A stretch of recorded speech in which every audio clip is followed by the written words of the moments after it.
Hello students. तो most welcome to all of you in commerce legend channel. आज का हमारा टॉपिक है बेसिस ऑफ अकाउंटेंसी। तो लेक्चर स्टार्ट करने के पहले एक बार आप लोगों से रिक्वेस्ट है कि आप लोग कॉमर्स लीजेंड चैनल को सब्सक्राइब कीजिए और लाइक कीजिए इस वीडियो को और शेयर कीजिए इस वीडियो को अपने फ्रेंड सर्कल्स में, और कमेंट सेक्शंस में आप लोग अपना कमेंट्स ज़रूर मेंशन कीजिए। तो आइए स्टार्ट करते हैं बेसिस ऑफ अकाउंटेंसी। तो आइए दोस्तों, आज हम देखेंगे introduction to book keeping and accountancy में 1.5, जिसमें हम देखेंगे बेसिस यानी कि मेथड्स ऑफ अकाउंटिंग सिस्टम। ये आपका लेक्चर नंबर 6 है क्लास 11 का। और जो लोग इस चैनल पे नए हैं, प्लीज़ इस चैनल को ज़रूर से ज़रूर सब्सक्राइब कीजिए। Basis of accounting system, basis of accounting system के बारे में मैं आपको ये बताना चाहता हूँ कि कौन से बेसिस पे हम लोग अकाउंटिंग करते हैं। ठीक है, कौन से रूल्स को फॉलो करके हम अकाउंटिंग के सिस्टम्स को जो है फॉलो करेंगे, कौन से रूल के हिसाब से। आइए इसके बारे में हम डिटेल में देखते हैं।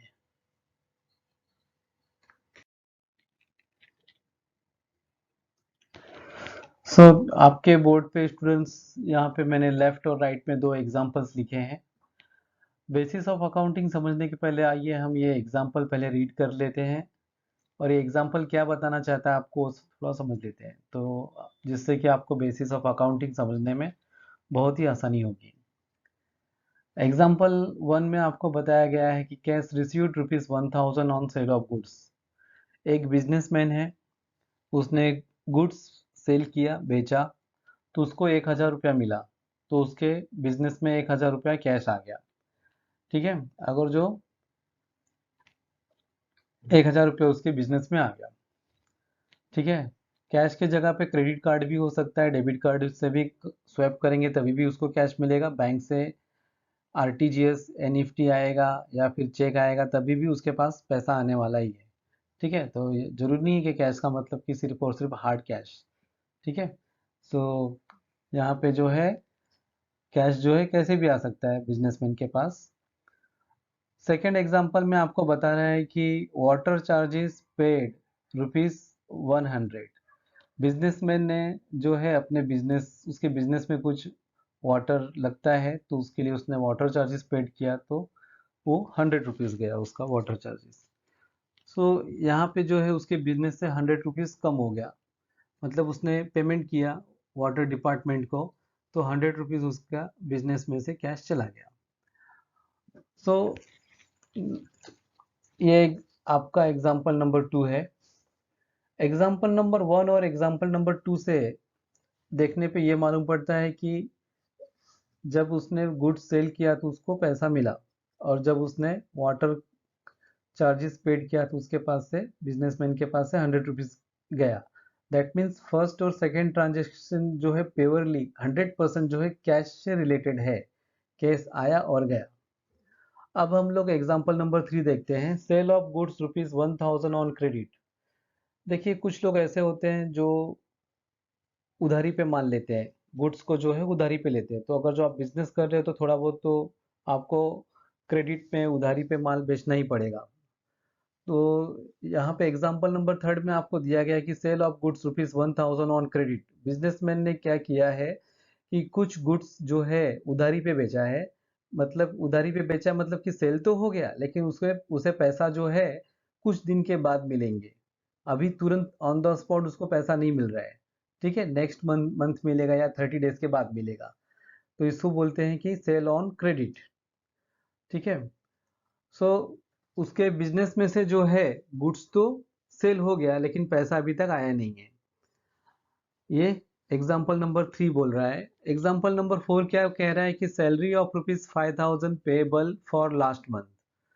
इसका मतलब ये हो गया कि जब आपके बिजनेस में, आपके फैक्ट्री ऑफिस में जो लोग काम कर रहे हैं उनको डेली का डेली पैसा नहीं मिलता है, उनको जो है पूरा महीना खत्म होने के बाद जो है नेक्स्ट मंथ में 1 तारीख को, 10 तारीख को, 7 तारीख को जो है उनको पैसा मिलेगा, उनको सैलरी का। मतलब क्या, आपने, आपके यहाँ पे जो लोग काम कर रहे हैं, बिजनेसमैन के यहाँ पे जो भी लोग काम कर रहे हैं, उनका तो उसने सर्विस ले लिया ड्यूरिंग द मंथ, बट उसको पैसा जो है नेक्स्ट मंथ में देगा।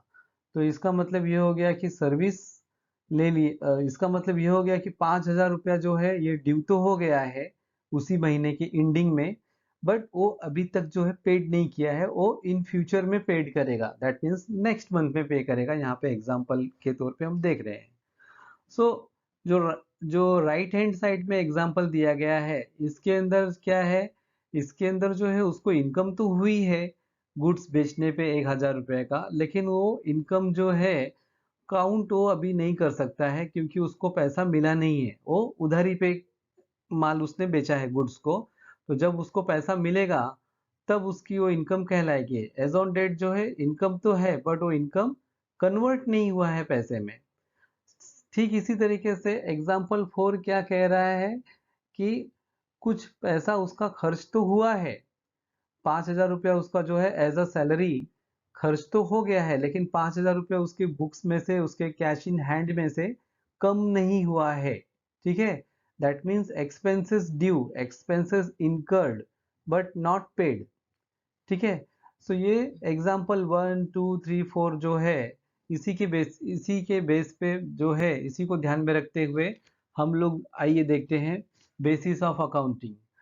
सो बेसिस ऑफ अकाउंटिंग जो है मतलब कि आप जो अकाउंटिंग करेंगे, जो बिजनेसमैन अकाउंटिंग करता है, वो अकाउंटिंग लिखने का करने का एक तरीका होता है। ठीक है, तो हमारे आपके बुक्स में जो है 3 बेसिस दिए गए हैं। उसमें से पहला बेसिस है कैश बेसिस, मतलब कि जो बुक कीपिंग किया जाता है, जो अकाउंटिंग किया जाता है, वो अकाउंट्स लिखने के लिए एक बेसिस होता है, एक फिक्स बेसिस होता है। सो पहला बेसिस जो है कैश बेसिस है। कैश बेसिस का मतलब क्या होता है, इसके अंदर दो पार्ट है, एक है रेवेन्यू और दूसरा है एक्सपेंसेस। सो रेवेन्यू का मतलब होता है इनकम और एक्सपेंसेस का मतलब होता है खर्चा।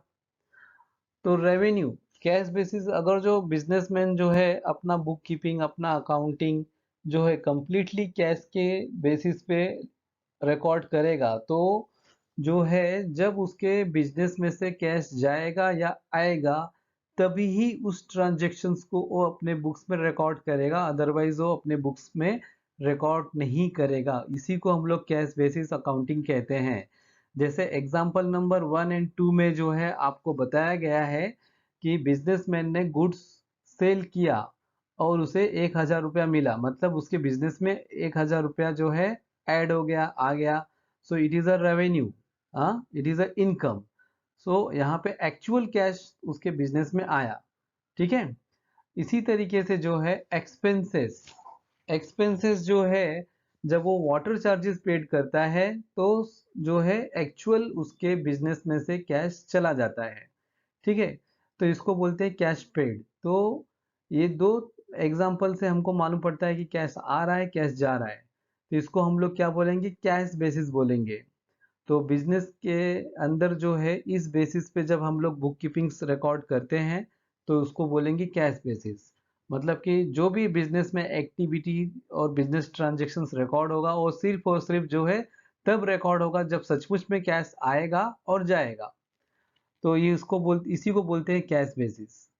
सेकेंड वन इज अक्रूवल और मर्केंटाइल बेसिस। अक्रूवल और मर्केंटाइल का मतलब क्या होता है, एग्जाम्पल नंबर 3 और 4 में आइए। एग्जाम्पल नंबर 3 और 4 में आपको मैंने ये बताया था कि हमने गुड सेल किया लेकिन हमको पैसा मिला नहीं है, हमको जो 1,000 रुपीज है वो हमको जो है नेक्स्ट मंथ में मिलेगा। मतलब कि आप ऐसा बोलेंगे कि इनकम तो हो गया लेकिन वो इनकम अभी तक जो है पैसे में कन्वर्ट नहीं हुआ है।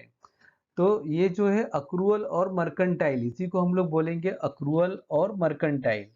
तो अक्रूवल और मर्केंटाइल में भी रेवेन्यू एंड एक्सपेंसेस को रिकॉग्नाइज किया जाता है, समझ के लिया जाता है और उसको जो है उस बेसिस पे रिकॉर्ड करते हैं। तो अक्रूवल और मर्केंटाइल में रेवेन्यू कब मानेंगे, जब रेवेन्यू तब माना जाता है, यहाँ पे लिखा है मैंने कि received or not but earned और अक्रूड। मतलब क्या, मैंने 1,000 का गुड्स सेल तो कर दिया बट अभी तक मुझे जो है पैसा मिला नहीं है उसका। मतलब कि रिसीव्ड और नॉट, पैसा मिले या नहीं मिले लेकिन वो अर्नड हुआ है और अक्रूड हुआ है। मतलब कि जिसको भी मैंने गुड्स बेचा है उससे मुझे पैसा लेने का निकलता है। मतलब ये अक्रूड तो हो गया है लेकिन अभी तक अर्न नहीं हुआ है और रिसीव्ड भी नहीं हुआ है, बट फिर भी हम इसको रेवेन्यू समझेंगे, इनकम समझेंगे और इसको हमारे सेल्स रजिस्टर में लिखेंगे। सो इसी को बोलते हैं अक्रूवल और मर्केंटाइल बेसिस। अच्छा, अक्रूवल और मर्केंटाइल बेसिस में आपको एक्सपेंसेस के बारे में बताया जा रहा है। एक्सपेंसेस भी ठीक इसी तरीके से होता है कि जो वर्कर्स को मुझे सैलरी देनी है 5000 रुपीज, उसने पूरा महीना काम किया, मतलब कि मेरे मुझे उसको किसी भी हालात में, किसी एनी हाउ मुझे उसको जो है 5000 रुपया पे करना होगा। लेकिन मैं उसको सेम मंथ में पे कर रहा हूँ क्या? नहीं, मैं उसको जो है नेक्स्ट मंथ में या बाद वाले मंथ में पे करूंगा। तो एक्सपेंसेस पेड हो या नहीं हो, लेकिन वो आपको चुकाना है, दैट मीन्स इनकर्ड हुआ है, तो उसे हम अक्रूवल और मर्केंटाइल बेसिस में लिखेंगे। तो मैंने आपको यहाँ पर रेवेन्यू और एक्सपेंसेस कब कैसे रिकॉग्नाइज किया जाता है अक्रूवल और मर्केंटाइल बेसिस में, वो आपको बताया। ठीक है, तो अक्रूवल और मर्केंटाइल में आपको ध्यान रखना है कि यहाँ पे इनकम तो हुई है लेकिन वो इनकम अभी तक आपको जो है मॉनिटरी टर्म्स में नहीं मिली है, और एक्सपेंसेस भी आपका हुआ तो है लेकिन आपके बुक्स में से एक्चुअल कैश पेमेंट हुआ नहीं है। सो ड्यू है, अक्रूड है, इनकर्ड है। ठीक है, ऐसी चीजों को हम अक्रूवल और मर्केंटाइल बेसिस में लेते हैं। तो यहाँ पे आपका जो है सेकंड बेसिस जो है आपका क्लियर हो गया। Then third one is mixed or hybrid basis. Mixed or hybrid basis में आपको मैंने यहाँ पे लिख के दिया है cash basis plus accrual basis.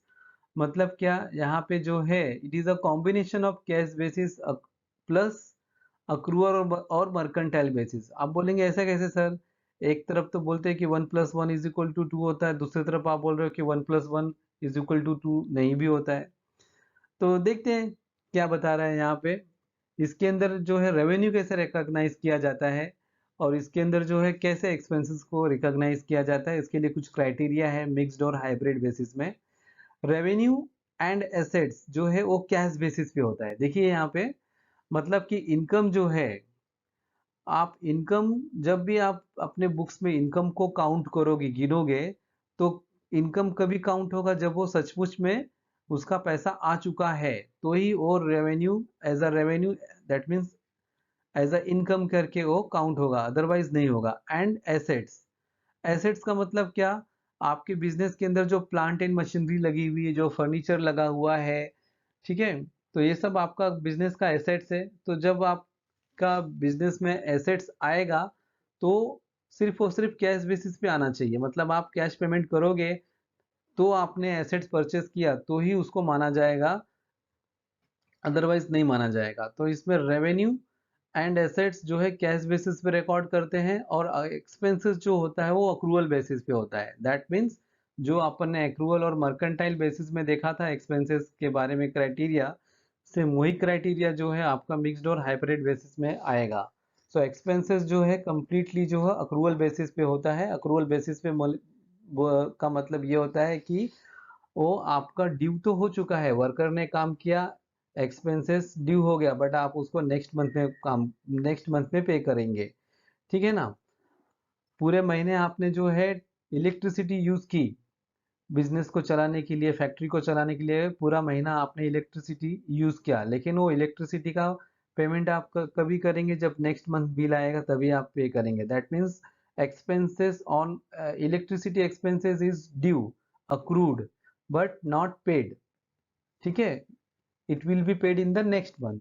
सो ये तीन बेसिस पे जो है अकाउंटिंग रिकॉर्ड किया जाता है।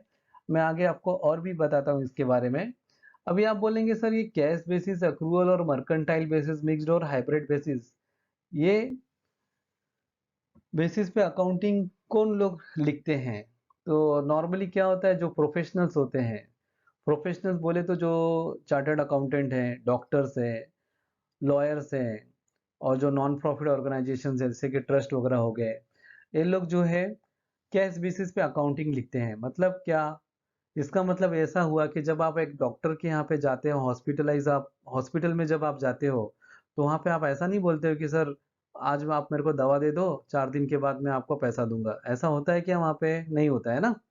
ठीक है, आपने दवा लिया और इमीडिएटली पैसा दिया, ठीक इसी तरीके से सी चार्टर्ड अकाउंटेंट भी जो सर्विस आपको प्रोवाइड करता है वो इमीडिएटली पैसा आपसे लेता है। जो लॉयर्स होते हैं, लॉयर्स भी क्या करते हैं, जब आपको सर्विस देते हैं, आपका हियरिंग अटेंड करते हैं कोर्ट में, तो आपसे तुरंत पैसा लेते हैं। कुछ कुछ लॉयर्स तो ऐसे होते हैं जो 10 मिनट 15 मिनट 1 घंटा, जितना घंटा वो लोग खड़े होंगे कोर्ट रूम में उतने घंटे के हिसाब से हावरली बेसिस पे भी पैसा चार्ज करते हैं। सो वहाँ पे जो है ऐसा नहीं होता है कि आज वो लोग आपको सर्विस देंगे और फिर 2 महीने 3 महीने के बाद आप उनको पैसा दोगे।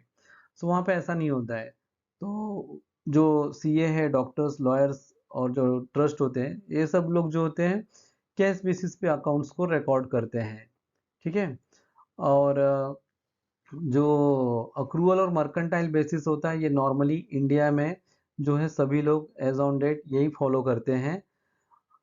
ठीक है। इंडिया में कैश बेसिस अकाउंटिंग बहुत कम लोग फॉलो करते हैं। बाकी के जितने भी मैन्युफैक्चरिंग एसोसिएशंस वगैरह है वो सभी लोग जो है अक्रूवल और मर्केंटाइल बेसिस को फॉलो करते हैं। मिक्स्ड और हाइब्रिड बेसिस जो है ये इंडिया में अलाउ नहीं है। Law in India prohibits the use of this methods.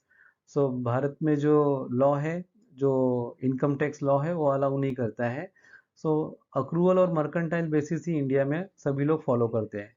अच्छा, कैश बेसिस और अक्रूवल और मर्केंटाइल बेसिस में फॉलो करने का कुछ ऐसा है कि कुछ बिजनेस ऐसे हैं जहाँ पे क्या होता है कि अगर जो लोग कैश बेसिस, जैसे कि कोई डॉक्टर्स है, डॉक्टर्स जो है इंजेक्शन्स वगैरह जो भी अपना मेडिसिन वगैरह लाएगा उसका पैसा उसको तुरंत देना पड़ेगा। और वहाँ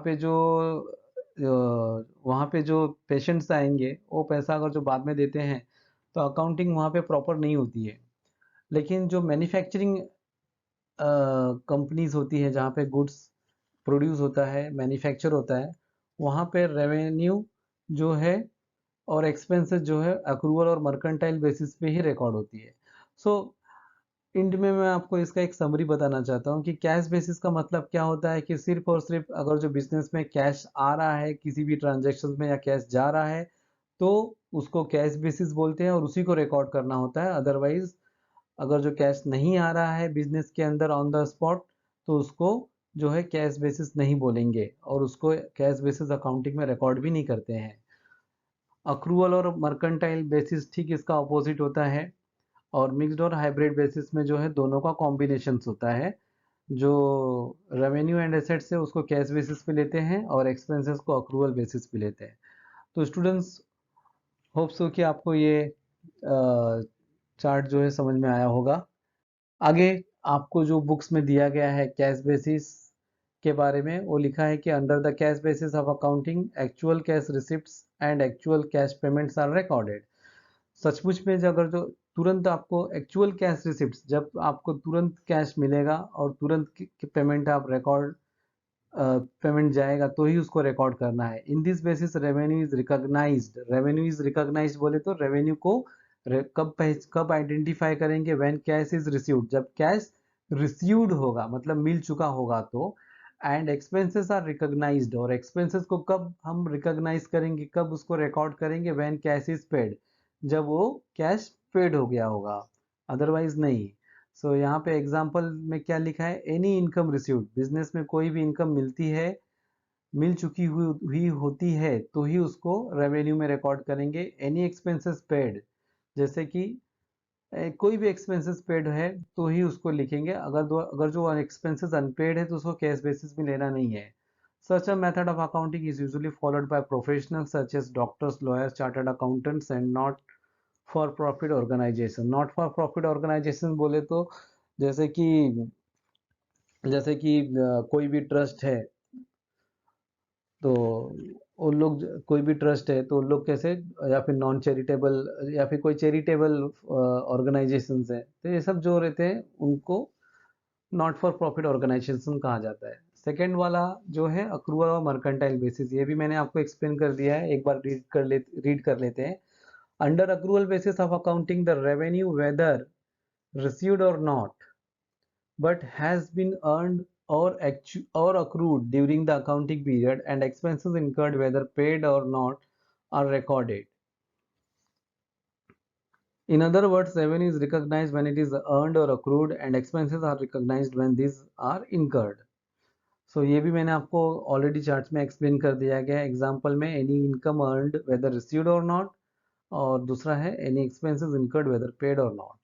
थर्ड जो है mixed or hybrid basis, it is the combination of cash basis and accrual basis of accounting. Under mixed basis of accounting, both cash basis and accrual basis are followed. Revenue and assets are generally recorded on cash basis, मतलब कि अगर जो आपने कोई furnitures या plant and machinery purchase की है और उसका पेमेंट आपने तुरंत कर दिया है तो ही वो एसेट्स आपके बुक्स में रिकॉर्ड होगा, अदरवाइज रिकॉर्ड नहीं होगा। ठीक है। whereas expenses are generally taken on accrual basis, the law in India prohibits the use of these methods. So students, hope so आपको ये तीनों पॉइंट समझ में आ गए होंगे। ये मैंने आपके बुक्स के हिसाब से यहाँ पे रखा है। तो इस तरीके से आपका ये लेक्चर ख़त्म होता है और thanks for watching this video. और अंत में एक बार आपसे रिक्वेस्ट करता हूँ कि जो भी नए सब्सक्राइबर हैं, आप हमारे इस वीडियो को जो कॉमर्स लीजेंड चैनल को सब्सक्राइब कीजिए और लाइक कीजिए, और कमेंट सेक्शंस में आपको कैसा लगा इस लेक्चर के बारे में ज़रूर मेंशन कीजिए, और आप अपने फ्रेंड सर्कल में ग्रुप्स में इस वीडियो को जो है ज़रूर से ज़रूर शेयर कीजिए। तो स्टूडेंट्स, ये था हमारा लेक्चर बेसिस ऑफ अकाउंटेंसी का। तो ये लेक्चर यहीं पे समाप्त होता है, और जाने के पहले आप लोगों से रिक्वेस्ट है कि आप लोग जो है इस कॉमर्स लीजेंड चैनल को सब्सक्राइब कीजिए, लाइक कीजिए इस वीडियो को और शेयर कीजिए आपके फ्रेंड सर्कल में। तो हमारा नेक्स्ट टॉपिक है क्वालिटेटिव कैरेक्टरिस्टिक्स ऑफ अकाउंटिंग। तो तब तक के लिए thanks for watching this video. Thank you.